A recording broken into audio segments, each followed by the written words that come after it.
Welcome to Godly Play. We are glad that you are here. We invite you to just get settled, take a deep breath, and be ready for the story. When Mary was a little girl, she wondered what it would be like when she was all grown up. The years went by, and then one day something happened that no one could explain. The angel Gabriel came to her and said, "God has chosen you to be the mother of God." But what did that mean? She was about to be married to a wonderful man who was a carpenter in Nazareth.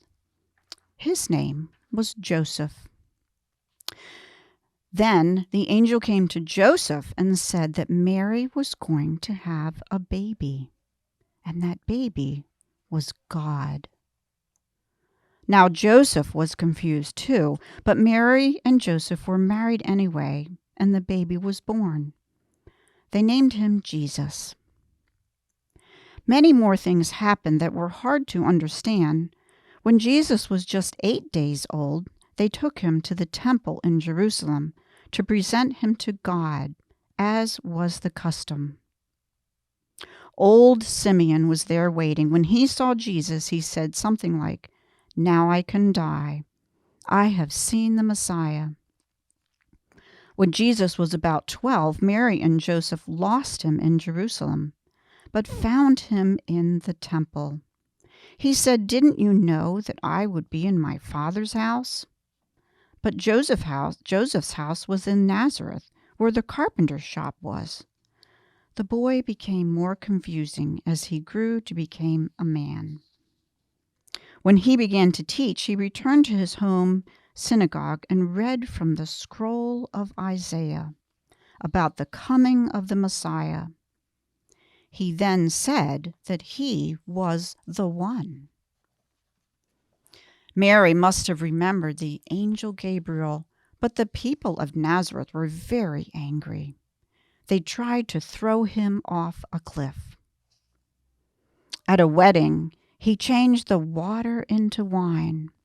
And another time, Mary and his brothers came to see him when he was teaching. He said that those who followed him were his family, not them. Now his brothers were confused too. Then Jesus went to Jerusalem for the last time, and Mary was there. When they put him on the cross, she stood watching, probably standing near John. People have written beautiful and sad music about this. What was she thinking? Then Jesus lifted his head and spoke to her. "Woman, behold your son." He then said to a disciple, "Behold your mother."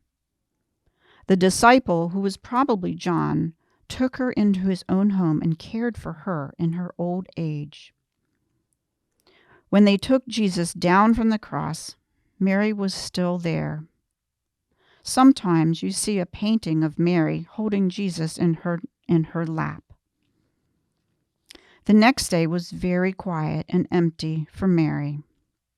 Then, on Sunday, the first Easter, she and the other woman walked slowly back to the place where Jesus had been put in the tomb. She needed to be close to him. They found that the stone had been rolled away, and that somehow Jesus was still with them as he was with us today. When the disciples returned from Mount Olivet after Jesus ascended, Mary and his brothers were with them. They waited in the upper room with the others. Mary was there a week later when the sound of the mighty wind filled the room and the Holy Spirit came like fire. No one knows when Mary died or was buried, but she truly was the Mother of God. When she was all grown up, she kept growing. People still feel close to her. They name Catholic churches after her and make pilgrimage to places where she seems especially close. Now, I wonder what part of this story you liked best.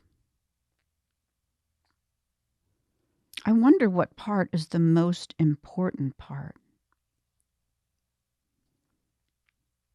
I wonder what part is about you or is especially for you. I wonder if we can leave out any of the story and still have all that we need.